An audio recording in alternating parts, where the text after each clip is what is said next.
Good morning students. तो इसके पहले वीडियो में हमने क्या देखा था? हमारी ये कविता पाठ क्रमांक 4 दीवानों की हस्ती।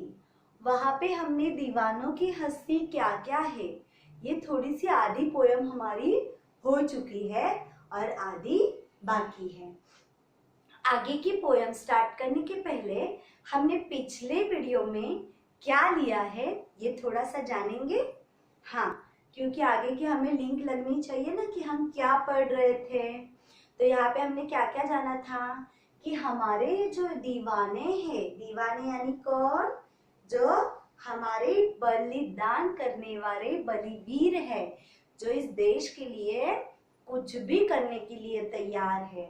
ऐसे जो हमारे लोग हैं वो आजाद है। वो अपनी जिंदगी कैसे जी रहे हैं? बिल्कुल अपने मन से जी रहे हैं, क्योंकि वो है कैसे?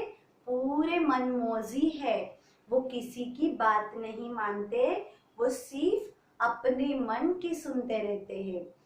बल्कि वो जहां भी जाते और जहां से भी आते वहां सिर्फ खुशियां लेके जाते हैं, लोगों में बहुत उल्लास लेके जाते हैं, बल्कि लोगों में इतना जोश भर देते हैं कि लोग भी उनकी तरह उन्हें देख के बहुत ही प्रसन्न हो जाते हैं, है ना?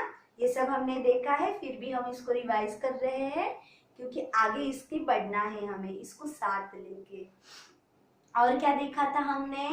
और देखा था ये जहां जाएंगे वहां हर लोगों में जोश, खुशियां और हर्ष उतना ही प्रसन्नता से लोगों में निर्मित करेंगे। और क्या कि वो जब भी जहां जाएंगे उतने ही उल्लास के साथ, जहां पे लोग जब भी वो आते हैं, यानी यही जो हमारे दीवाने हैं, ये जब आते हैं तो लोग बहुत खुशियां मनाते हैं, बहुत ही खुश होते हैं।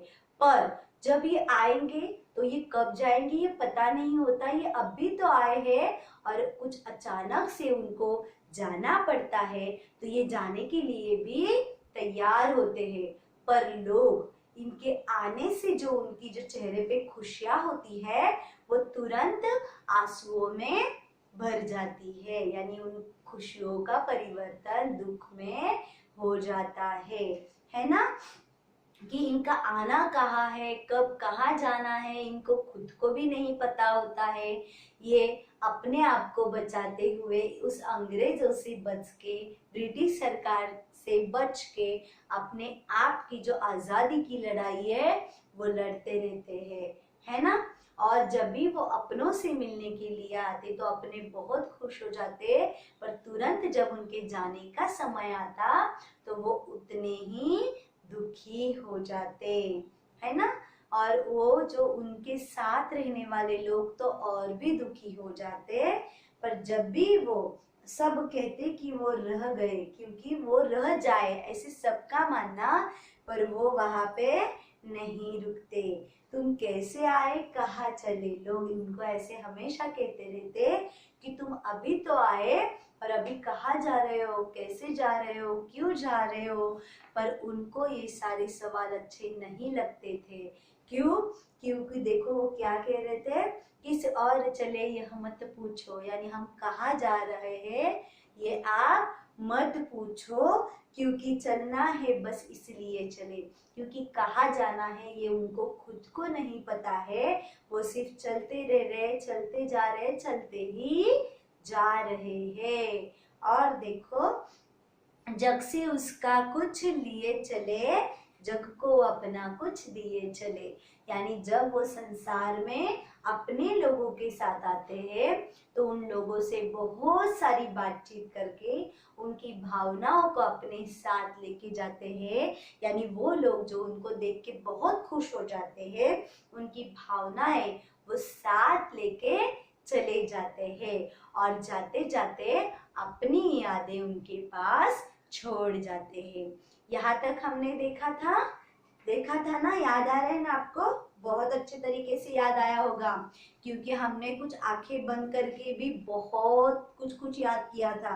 याद है सबको? याद? ओके। और देखो, अपने देश के लिए हम यानी हमारे ये जो दीवाने हैं वो क्या क्या करने की ठानते हैं और क्या क्या कर सकते हैं। और भी इस कविता से हमारे कवि कौन है, हमारे कवि याद भी आ रहे हैं आपको, भगवती चरण वर्मा। इन्होंने और क्या क्या यहाँ पे बताया है ये भी हम देखेंगे।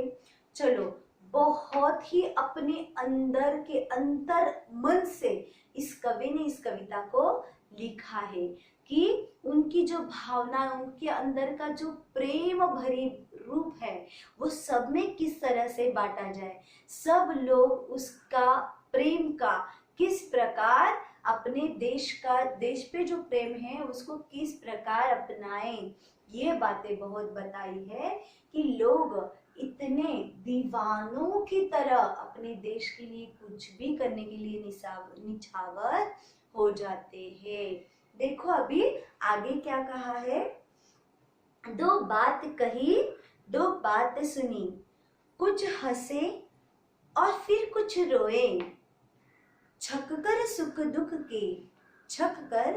दुख के घटों को हम एक भाव से पिए चले। है ना छात्रों, ये जो मैं पढ़ रही हूँ ना, फिलहाल मेरे हाथ में किताब है, आपको तो हमारी लैंग्वेज है, हमें किताब की बहुत ज़रूरत होती है और हमें किताब हमेशा हमारे सामने, नज़रों के सामने रखनी ही है।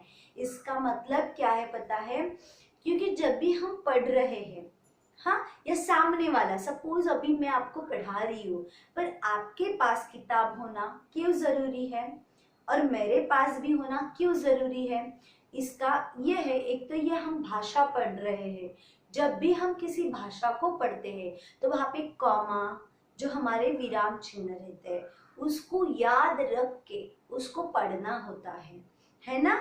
और जब भी पढ़ेंगे आप तब आपको कहाँ रुकना है, कहाँ नहीं रुकना है, ये सारी बातें भी समझनी चाहिए। फिलहाल यहाँ पे मैं आपको ये थोड़ा किताब नीचे रख के पढ़ा रही हूँ, पर आप जब इसको पढ़ोगे तब आपको इस तरीके से इसको पकड़ना है, यानी इतना अंतर आप में और जो आप पढ़ रहे हो उसमें होने, इससे हमारी आंखों को तकलीफ नहीं होगी और जो शब्द आप पढ़ रहे हो वो बहुत ही ठीक से आपको समझ में आएगा, आ रहा है समझ में। और वो हमारी आंखों के सामने जब अक्षर रहेंगे तब आप जब लिखोगे तो आपकी लिखते टाइम पे गलती नहीं होगी, क्योंकि आपकी उसको मात्राएं, जो भी उस शब्द की मात्राएं है वो भी ठीक से ध्यान में आएगी।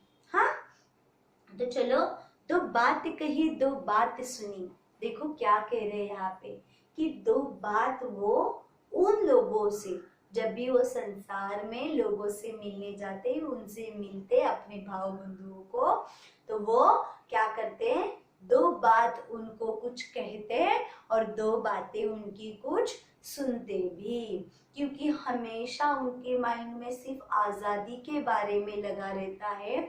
उस सारी बातों से कुछ क्षण उनको यहाँ से आराम मिलता, तो उसमें वो क्या कर लेते हैं, कुछ अपनी बातें कि उनके दिल में क्या है, वो इस देश के लिए क्या करना चाहते हैं, ये सारी बातें वो सामने वाले को बताते और उनकी भी कुछ दो बातें वो सुन लेते। ऐसे करते करते आगे देखो क्या करते, कुछ हंसे और फिर कुछ रोए, यानी बहुत सारी जब बातें हम एक दूसरे से शेयर करते हैं तो हम बहुत बार कभी हंसते हैं और कभी कभी बातें बताते बताते रो पड़ते हैं। ये तो आपको बताने की मुझे जरूरत नहीं, ये आपने भी जरूर एक दूसरे से कही होगी, सुनी होगी। दो दोस्त है, फॉर एग्जाम्पल सपोज दो दोस्त है, या लड़कियां हो या लड़के हो, हाँ, बहुत क्लोज दोस्त है, फ्रेंड्स है, वो एक दूसरे के लिए कभी भी हेल्प के लिए तैयार रहते हैं, ऐसे दो दोस्त है ना। वो जब भी बातें करने के लिए बैठते हैं, बहुत सारी अपनी बातें कुछ अपनी ओर से बताते हैं, सामने वाला भी बहुत सारी बातें अपनी ओर से बताता है ना।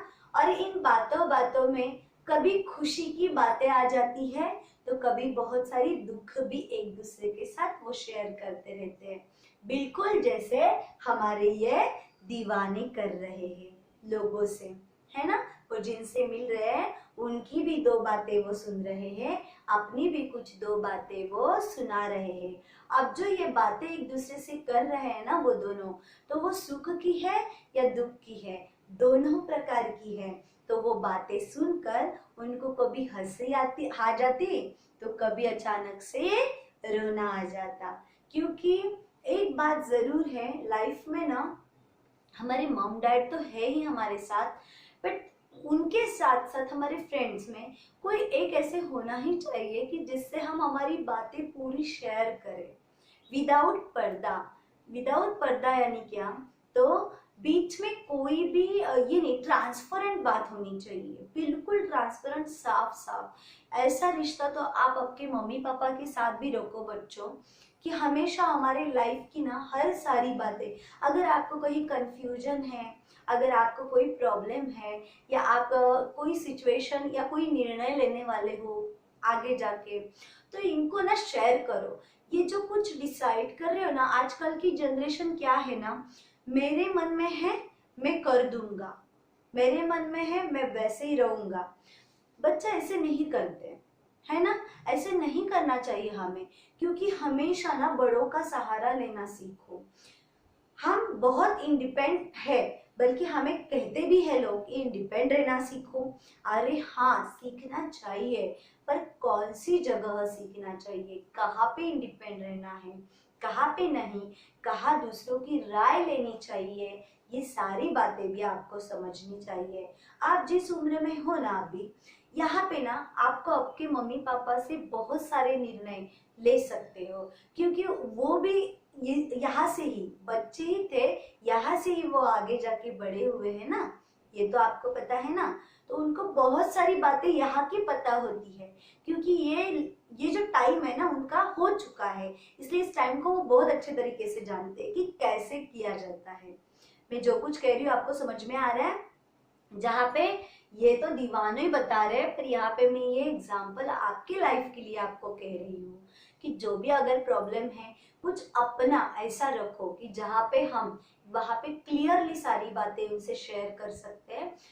क्या होता है तब, कभी महसूस किया है, जब भी हम हमारे लाइफ की बहुत सारी प्रॉब्लम्स हो, या कहीं भी निर्णय लेने के लिए, कोई भी डिसीजन लेने के लिए दिक्कत आ रही हो, तो हम जब किसी की हेल्प लेते हैं, कोई हम हेल्प करता है, कोई भी कभी जानबूझकर करता है या कभी कभी अनजाने में मिल जाती है, तो फिर बहुत खुशी होती है।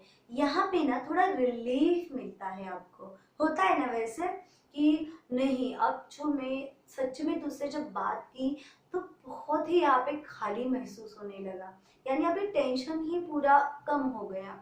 या कभी कभी बहुत सारी बातें हम छुपाते हैं, तो वो कभी सामने आ जाती है, तो थोड़ा सा दिल खाली हो जाता है, क्योंकि बहुत बार कितना छुपाए ना, एक बार समझ में आए तो समझ में आए, जाने दो, ऐसे हो जाता है ना।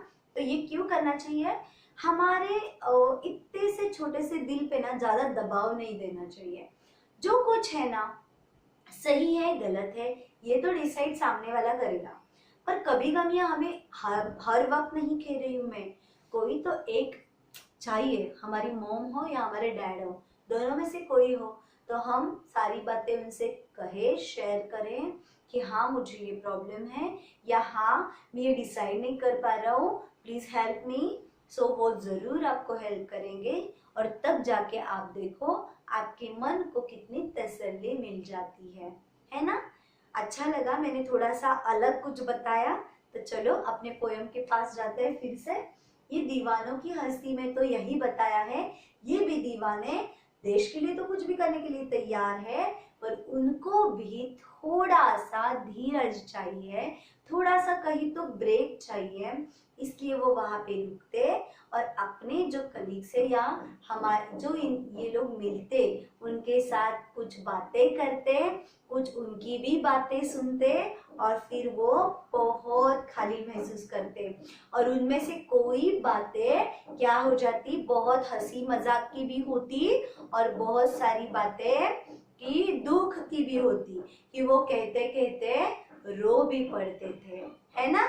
ये सारी बातें, और देखो क्या बोला है, छक कर सुख दुख को घटों को, यानी क्या, जीवन के सुख दुख के जो अनुभव जो ये एक दूसरे के साथ शेयर कर रहे हैं, तो वो क्या करते हैं, हम एक भाव से पिए चले, यानी उनके छक कर यानी क्या, जी भर कर। इसको थोड़ा मैं लिख ही देती हूँ, आपके सामने थोड़ा सा रहेगा तो वो माइंड में फिक्स हो जाएगा कि क्या अर्थ है उसका। छक कर यानी जी भर कर। ओके, और क्या कुछ नया नहीं, ठीक है। बाकी सारे बहुत ही सिंपल वर्ड है, आपको समझ में आ ही जाएंगे। छक कर यानी जी भर कर। देखो, जी भरकर सुख दुख के घटों को यानी अपने अनुभवों को जो उन्होंने एक दूसरे के साथ शेयर की है, तो जी भर के क्या करते, वो एक दूसरे के अनुभव शेयर करते और हम एक भाव से पिए चले, यानी जीवन के जो सुख दुख है वो एक ही समान रूप से वो क्या करते हैं, उस पे मानते हैं। यानी देखो, बहुत बार है ना, हम लोग है ना, हमारे पास जो है उसको नहीं देखते, जो हमारे पास नहीं है उसको लेके बैठते हैं। हाँ, ये मेरे पास ये नहीं, मेरे पास वो नहीं, मेरे पास ऐसा नहीं, मुझे ये नहीं मिला, वो नहीं मिला।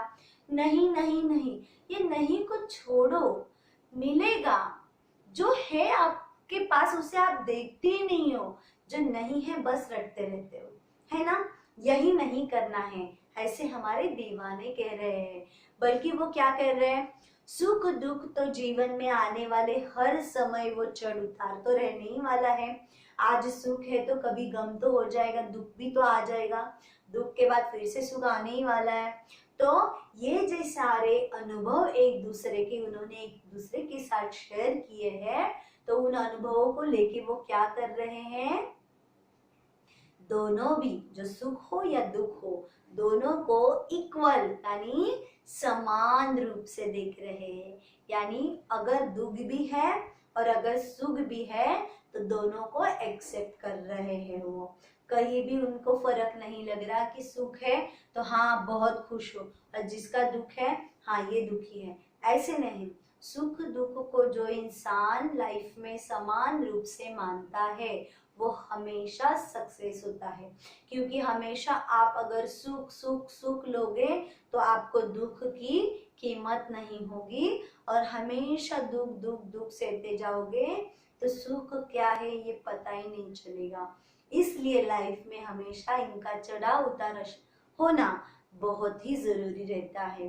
और ये दुख तो मानने पे होता है मेरे हिसाब से। अगर आपके पास कोई चीज नहीं है, अगर उसको आप लेके बैठते हो तो आपको दुख हो ही जाएगा। पर जो आपके पास है उसको कैसे इस्तेमाल करूं, उसको कैसे यूज में लाऊं, ये सारी बातें अगर सोचोगे तो जरूर ब्राइट फ्यूचर होगा, है ना। तो ऐसे ही सोचना चाहिए, बिल्कुल इनकी तरह। इनको सुख हो, इन हमारे दीवानों को सुख हो या दुख हो, इसमें कोई अलग नहीं लगता, क्योंकि उनको जो वो आदत हो चुकी है वो पूरी तरह सारी बातें एक जैसे ही मानते हैं। चलो आगे, आया समझ में आपको कि क्या बताया था यहाँ पे। सिर्फ दो बात कही, दो बात भी सुनी, कैसी हो पता है। फिर कभी वो हंसे और कभी वो रोए, और फिर क्या हुए, जो दोनों ने सुख दुख को एक दूसरे के साथ अनुभवों को शेयर किया था, उन सुख दुखों को उन्होंने समान रूप से ही माना।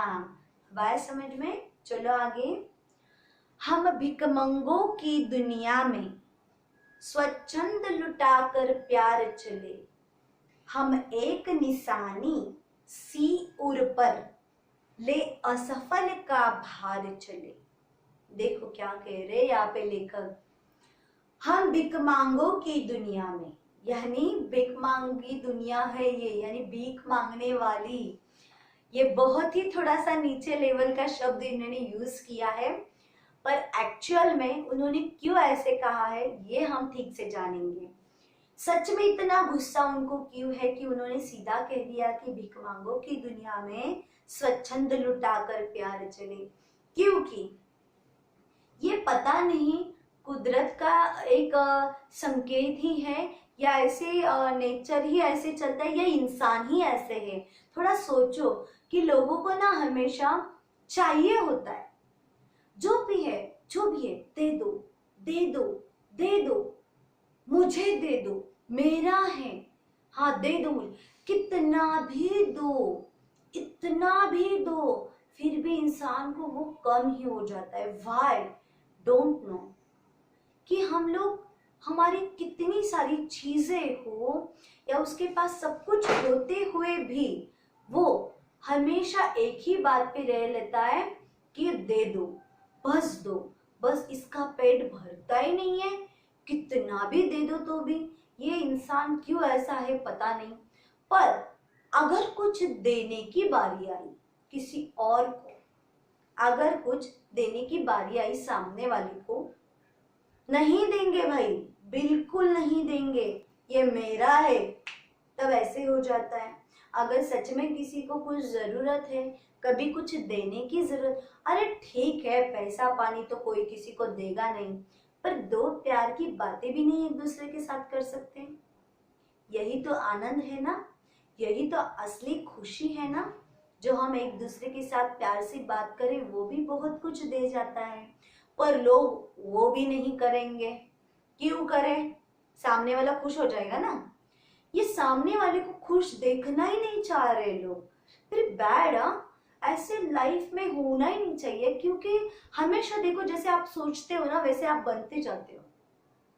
आपको क्या करना है, हमेशा सामने वाले को बहुत अच्छे तरीके से देखना है कि हाँ ठीक है किसी से गलती हो जाती है, इंसान है तो इसको एक्सेप्ट करना है। पर ना हम नहीं, किसी के साथ कुछ अच्छा हो रहा है लोगों को अच्छा नहीं लगता है। हाँ कोई भी अच्छे मार्क्स से पास भी होगा तो लोग अपने ही मन से कह देंगे कॉपी करके पास हुआ होगा। अरे क्यों?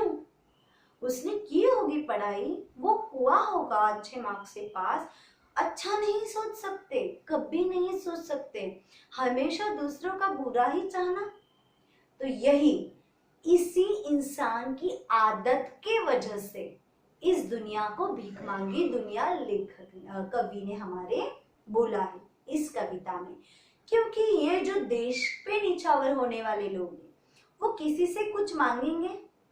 अरे ये खुद की जान ही आपके लिए दे जा रहे हैं। आप इस दुनिया में आबाद रहो, सुख रहो, बहुत सुखी रहो, इसके लिए ये खुद की जान दे रहे। इनको क्या देंगी दुनिया? आ रहे हैं आपको समझ में किस प्रकार सारी बातें हैं? एग्जाम्पल मैंने क्यों ला कि लोगों को सिर्फ लेना पता है, देना पता नहीं है। यहाँ तक समझ में आया आपको? चलो आगे देखते हैं क्या बताया। देखो यहाँ पे स्वच्छंद लुटाकर प्यार चले, कि इस भीख मांगी दुनिया में, इस संसार में, कि हम सिर्फ स्वच्छंद यानी स्वतंत्रता से सिर्फ अपना प्यार लुटा के जा रहे हैं। यानी इनसे हम कुछ नहीं मांग रहे हैं, बल्कि हम अपना खुद का प्यार इन लोगों पे निछावर करते जा रहे हैं। इस संसार की, इस प्रकृति की ही ये स्थिति है कि सिर्फ ये लोगों से लेना जानते हैं, दूसरों से लेना जानते हैं, पर देना नहीं जानते, है ना। फिर वीर सभी को समान रूप से ही देखते हैं। देखो फिर आगे क्या बताया इन्होंने, हम एक निशानी सी उस उर पर ले असफलता का भार चले। सिर्फ इन दीवानों को असफलता कहाँ पे लगी ये बताया है। देखो उनके मन में एक ही असफलता की निशानी है कि वह बहुत प्रयास और प्रयत्न करके भी, उसके बावजूद भी वो क्या, स्वाधीनता प्राप्त न कर सके। यानी जब तक वो जिंदा थे तब तक उस आजादी और स्वाधीनता को प्राप्त नहीं कर सके। उनका प्रयास लगातार चालू था पर वो वहां तक नहीं पहुंच सके, चाह के अनुरूप प्राप्त न कर सके। इनकी इच्छा के अनुसार चलने वाले ये लोग होकर भी इनको सिर्फ एक बात की ही असफलता महसूस हुई कि उनको स्वाधीनता मिली नहीं, क्योंकि वो खुद स्वाधीनता से रहने वाले ये दीवाने थे। आ रहे आपको समझ में? देखो, हम भिख मांगों की दुनिया में स्वच्छंद लुटाकर प्यार चले, यानी इस दुनिया में, इस भीख मांगी दुनिया यानी भीख मांगने वाली दुनिया में क्या किया कि ये लोग सिर्फ देना नहीं जानते, सिर्फ लेना जानते हैं। दूसरों को अगर कुछ देने की बात आए तो वो नहीं देंगे, वो नहीं देना चाहते। फिर भी इस दुनिया पे हम स्वतंत्र रूप से पूरी तरह सिर्फ प्यार ही, मतलब प्रेम ही करते जा रहे हैं। हम इस निशानी सिर पर, यानी सिर्फ एक इच्छा, एक निशानी हम अपने हृदय पे लेके जा रहे हैं। कौन से? कि वो असफलता का भार लेके जा रहे हैं। असफलता का भार यानी जो उनको नहीं मिली थी स्वाधीनता, बस उनके हृदय पे उतना ही भार था कि उनको स्वाधीनता मिली नहीं है। बाकी वो अपने स्वतंत्रता रूप से सबको सिर्फ प्रेम प्यार को लुटा के जा रहे थे। किसी से कोई भी कुछ भी उन्होंने मांगा नहीं और ना ही उनसे लिया, सिर्फ उन्होंने दिया है। जो भी दिया है वो दुनिया को देते जा रहे हैं, बल्कि उनकी उसके देने के बाद इंसान कभी भी उसके बदले हमें क्या मिलेगा, ये इंसान की छोटी सी ख्वाहिश हमेशा रहती है। हाँ, कि हाँ मैंने इसको ये किया पर उसके बदले मुझे क्या मिलेगा। तो ये इनके मन में वैसे नहीं था, ये तो सिर्फ देना जानते थे, लेना नहीं। फिर भी दुनिया कुछ देती नहीं थी, है ना। तो देखो यहाँ तक समझ में आया। सभी जो वीर थे वो समान रूप से प्रेम लुटाते हैं, यानी उनका जो प्रेम है, ये जो वीर है, खुद को बलवीर कहने वाले, तो ये सिर्फ प्रेम लुटाते जाते हैं, ना ही उसके बदले में सामने वाले से कोई एक्सेप्टेंस लगते हैं। आगे देखो, अब अपना और पराया क्या, अब अपना और पराया क्या, आबाद रहे रुकने वाले।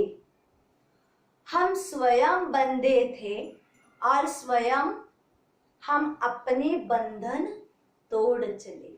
क्या कह रहे हैं ये देखो, बहुत ही अंदर से वो फील आ रहा है। आपको आ रहा है नहीं, आई डोंट नो, मुझे तो बहुत आ रहा है कि अब अपना और पराया क्या, यानी वो क्या कह रहे हैं कि मुझे यहाँ पे इस पूरे धरती पे, इस पूरे संसार पे कोई अपना पराया ऐसा महसूस नहीं हुआ, बल्कि वो आबाद रहे रुकने वाले कह रहे हैं।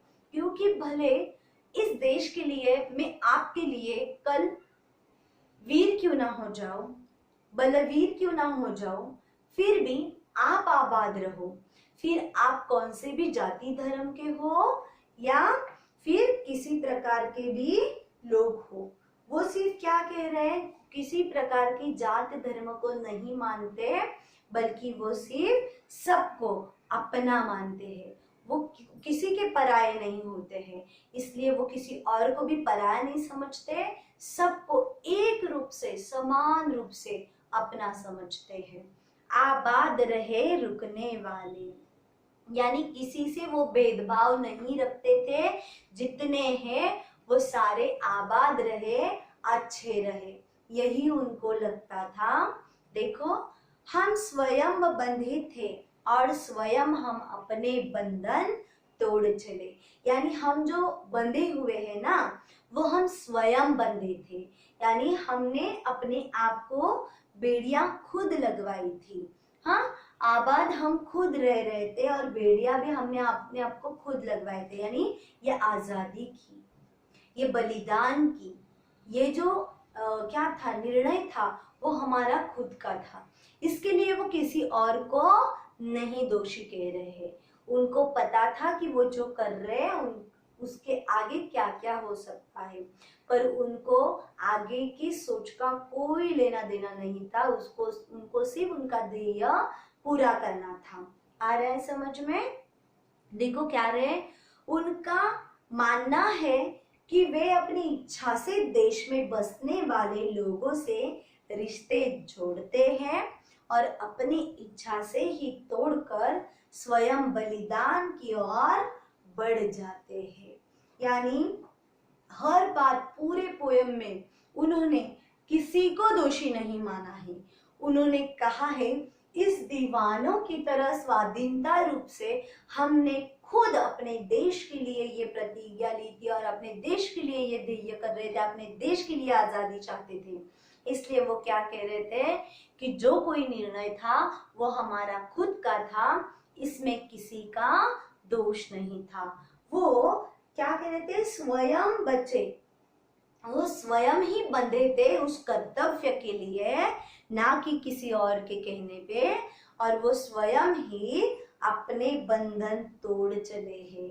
यानी जब बलिदान का वक्त आया तो किसी को भी दोष नहीं दे रहे थे, बल्कि इस राह पे चलने के लिए, इस रास्ते पे चलने का निर्णय खुद हमारा था। और आज हम जब बलिदान पे जा रहे हैं तो भी ये निर्णय किसका है, खुद हमारा है, इसमें किसी और का दोष नहीं है। देखो ये बलिदान करने वाले जो है, यहाँ पे तो आपको समझ में आया ना क्या कहना चाह रहा है, कि वो हमेशा लास्ट तक किसी और को दोषी नहीं मान रहा है, वो सिर्फ अपने आप को सारी बातें समझा रहा है, कह रहा है। कितने प्यार के रूप से लेखक ने ये सारी दीवानों की बातें हमें बताई है। छात्रों, अगर कुछ जब भी ऐसी हिम्मत की बातें करने के लिए सामने आते हैं ना, तो उसके लिए सच में उनका हृदय, उनका दिल उतना स्ट्रांग होना जरूरी है। यहाँ पे लेखक ने उनकी मन की भावनाएं, वो क्या चाहते हैं, वो किस प्रकार के हैं, उनकी भावनाएं किस तरीके की है, यहाँ पे हमें बताने की कोशिश कर रहे हैं कि वो किस प्रकार आते हैं, तो आने के टाइम पे लोगों के मन में कैसे खुशियां भरते हैं, खुशियां के साथ उनमें जोश निर्माण करते हैं, और फिर क्या जोश तो उनमें प्राप्त होता है, फिर किस प्रकार जब वो आते हैं तो लोगों के चेहरे कितने उल्लासित हो जाते हैं, कितने प्रसन्न हो जाते हैं, और ना ही प्रसन्न तो तुरंत जब अचानक से उनको जाने का समय आ गया तो वो किसी के रुकने से रुकते नहीं, बल्कि उनका जो राह है, उनका जो रास्ता है, उस पे चलने के लिए वो आगे बढ़ते हैं। फिर लोग जैसे ही आनंदित होते हैं वैसे ही उनके जाने से बहुत दुखी भी होते, पर जाते जाते लोगों की भावनाएं वो साथ लेके जाते हैं और अपनी क्या देते जाते हैं, अपनी यादें लोगों को दे जाते।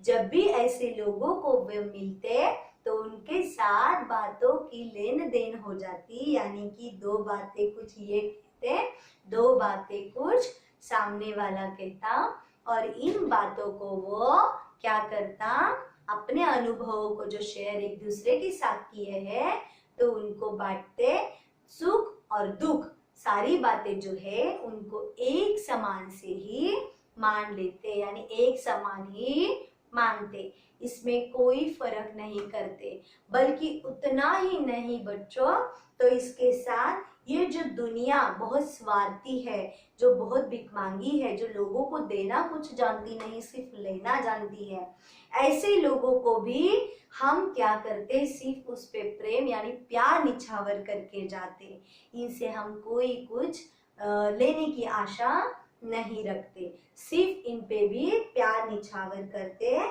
और सिर्फ हमारे दिल में एक निशानी यानी हम लेके जा रहे हैं वो सिर्फ एक ही है जो असफलता की है, कि मरने के पहले, देश पर वीर यानी निछावर होने के पहले हमारा जो कार्य था वो जो अधूरा रहा उसको हम पूरा नहीं कर पाए, यानी असफलता की जो निशानी थी बस उसी का अफसोस उनके मन में था और कुछ भी नहीं। बल्कि अब जो वो अपना और पराया भी नहीं मान रहे हैं, यानी इस दुनिया में हमारी दुनिया में बहुत जाति धर्मों के लोग हैं छात्रों, तो हमें किसी का भेदभाव नहीं करना है, यानी वो किसी के भेदभाव में नहीं आ रहे हैं, क्योंकि उनका प्यार सिर्फ देश पे है, तो देशवासी जितने हैं उन सब पे वो प्यार करते हैं, यानी उन सब पे वो प्रेम करते हैं। तो ये जो हमारे भाव और हमारे जो बांधव है, भाई बांधव, तो क्या कर रहे हैं, ये सबको एक साथ देख रहे हैं और कोई भी भेदभाव नहीं कर रहे हैं। और वो क्या कह रहे हैं कि आप लोग आबाद रहो, इसलिए वो खुद उस पे निछावर हो रहे हैं। वो कह रहे हैं भले इस दुनिया में आज हम रहे या ना रहे, पर आप सभी मेरे देशवासियों आप आबाद रहो। आ रहा है समझ में? और क्या कहा उन्होंने कि वो स्वयं बंधे थे इस निर्णय के लिए, वो स्वयं बंधे थे और वो आज आजाद भी स्वयं हो रहे हैं। यानी क्या कहा उन्होंने कि हम अपने बंधन आज खुद तोड़ के जा रहे हैं। इस दुनिया में जब हम आए तो हम आपसे कुछ रिश्ता रखे थे, तो ये रिश्ता जोड़ने के लिए भी हम खुद आएंगे और इस रिश्ता तोड़ के भी हम खुद जा रहे हैं। क्योंकि देश में जब बलिदान होने के लिए टाइम आ जाता है तो वो उनका खुद का निर्णय होता है, इसमें वो जरा भी पीछे नहीं हटते। ये हमारी सारी कविता का सारांश था जो अभी मैंने आपको बताया। तो आपको ये कविता बहुत बहुत बार मैंने एक्सप्लेन की है, तो आपको ये बहुत अच्छे तरीके से समझ में आई होगी ना? हाँ, तो इस कविता में जैसे बताया गया है कि वीर लोग किस प्रकार रहते हैं, है ना? तो ऐसे ही एक वीर इंसान की आपको इंफॉर्मेशन आपके नोटबुक में लिखनी है। रही बात क्वेश्चन आंसर की, तो ये सारे क्वेश्चन आंसर मैं आपको देने ही वाली हूँ। आपको पता है होमवर्क में वो आ जाती है। आपका होमवर्क आपको ऑन टाइम करना है, डेट के साथ करना है। आपको आपके नोटबुक में इंडेक्स मेंशन करनी है, वो ठीक से आप सब लिखोगे। आप 8th स्टैंडर्ड के स्टूडेंट्स हो ना, तो आप बहुत समझदार हो, आपकी नोटबुक तो आप अच्छे से लिखते ही होंगे। और रही बात इस लेसन के क्वेश्चन आंसर की, तो वो तो आपको मिल ही जाएंगे। ओके, पर क्वेश्चन आंसर के पहले आपको कविता जरूर लिखनी है, उसको सुर के साथ बोलनी भी है। इस कविता का पूरा सारांश आपको ठीक से समझ में आया होगा, उसे आपको लिखना है आपकी भाषा में। हाँ, जिस प्रकार इस कविता को आप समझ रहे हो उसी प्रकार उस सारांश को आप लिख के रखो। सिर्फ डेट मेंशन करना नहीं भूलना, क्योंकि डेट्स के ऊपर से ही समझ में आएगा कि कौन से डेट पे आप उसको वर्क कंप्लीट कर रहे हो। आ रहा है समझ में? हाँ, तो हमारी यहाँ पे पूरी तरह कविता कंप्लीट हो गई है। किस प्रकार हमारे बलवीर जो उनकी मनोदशा का वर्णन यहाँ पे किया गया है। मनोदशा यानी उनके मन की दशा किस प्रकार की होती है, उनके मन में क्या क्या होता है, ये सारी बातें कवि ने हमें यहाँ पे बहुत ही सखोल रूप से बताई है। और इस प्रकार आज हम ये कविता यहाँ पे हमारी खत्म हुई। और ये बहुत अच्छी कविता है, तो आप इसको बहुत सुंदर अक्षर से लिखो। ओके, तो यहाँ पे हम रुकते हैं और फिर नेक्स्ट वीडियो में नए टॉपिक के साथ मिलते हैं। यहाँ तक धन्यवाद।